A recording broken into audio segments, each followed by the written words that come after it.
Hi friends, welcome back to my channel Reena's food recipes. ഇന്ന് നമ്മുടെ ചാനലിൽ കൂടെ വളരെ ടേസ്റ്റി ആയിട്ടുള്ള ഒരു സ്നാക്കാണ് ചെയ്യുന്നത്.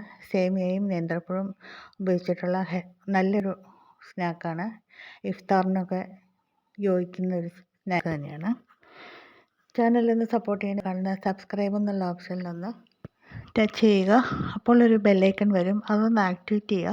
അപ്പോൾ ഓൾ എന്നുള്ള ഓപ്ഷൻ കാണും, അതുകൂടി ആക്ടിവേറ്റ് ചെയ്യുക. അപ്പോഴാണ് ഞാനിടുന്ന വീഡിയോസിൻ്റെ നോട്ടിഫിക്കേഷൻസ് നിങ്ങൾക്ക് സമയത്ത് ലഭിക്കുന്നത്. നമുക്ക് വീഡിയോയിലോട്ട് പോകാം. ആദ്യം അര കപ്പ് സേമിയ നമുക്ക് കുറച്ച് നെയ്യിലൊന്ന് വറുത്തെടുക്കാം. ചെറുതായിട്ടൊന്ന് ഫ്രൈ ചെയ്തെടുത്താൽ മതി. ഇനി നമുക്കിത് കുക്ക് ചെയ്ത് വേവിക്കാനുള്ളതാണ്. ഇതിലോട്ട് നമുക്ക് കുറച്ച് മധുരം ചേർത്ത് കൊടുക്കണം. എന്നാലാണ് സേമിയയിലോട്ട് മധുരം പിടിക്കുകയുള്ളൂ. നമുക്ക് ഇഷ്ടമുള്ള അത്ര ഒരു ടേബിൾ സ്പൂണൊക്കെ ചേർത്താൽ മതി. അതിനുശേഷം കുറച്ചൊന്ന് വേകുന്ന രീതിയിൽ ആവശ്യത്തിന് വെള്ളം ഒഴിച്ച് കൊടുക്കും. പകരം പാലും നമുക്ക് ഉപയോഗിക്കാം. സാമാന്യം ഒന്ന് കുക്കായ ശേഷം നമുക്ക് അത് മാറ്റി വെക്കാം.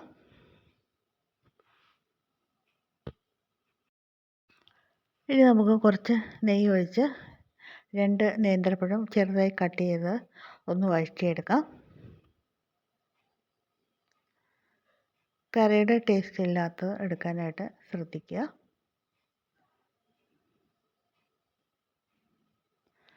ഇനി നമുക്കിതിലോട്ട് കിസ്മിസ്, നട്ട്സ് എല്ലാം ചേർത്ത് കൊടുക്കാം. അതുപോലെ വേണമെങ്കിൽ നമുക്ക് 2 ഏലക്ക ചതച്ചതും ചേർക്കാം. നമ്മൾ ഓൾറെഡി പിന്നീട് ബാറ്ററിലോട്ട് പഞ്ചസാരയിൽ 2 ഏലക്ക ചതച്ച് ചേർക്കുന്നുണ്ട്. എങ്കിലും ഏലക്ക ചേർക്കുന്നത് ഈ ഡിഷിന് മുട്ടയൊക്കെ ചേർക്കുന്നുണ്ട്, നല്ലൊരു ടേസ്റ്റ് കൊടുക്കും.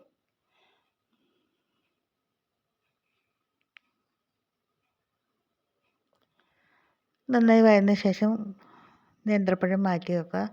4 മുട്ട എടുക്കുക. അതിലോട്ട് അര കപ്പ് പഞ്ചസാര പൊടിച്ച് ചേർത്ത് മിക്സ് ചെയ്യുക. അര കപ്പ് തൊട്ട് 3/4 കപ്പ് വരെ ചേർക്കാം. നമുക്ക് ആവശ്യമുള്ള മധുരം എടുക്കുക. അതിനുശേഷം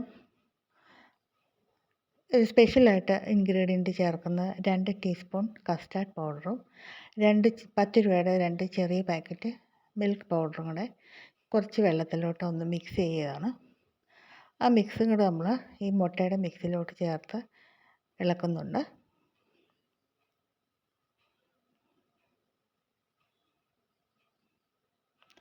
നമ്മൾ പാല് കുക്ക് ചെയ്യാനായിട്ട് ഉപയോഗിച്ചില്ലായിരുന്നു. പാല് ചേർക്കുമ്പോൾ ഈ ഡിഷിന് നല്ലൊരു ടേസ്റ്റാണ്.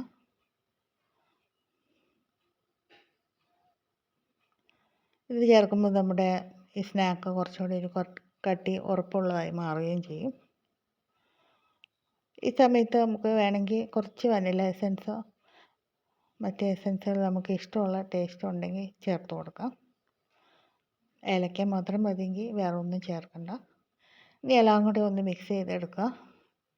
നമുക്ക് അധികം ഒട്ടിപ്പിടിക്കാത്ത നോൺ സ്റ്റിക്ക് പോലെയുള്ള പാത്രങ്ങൾ എടുക്കുക.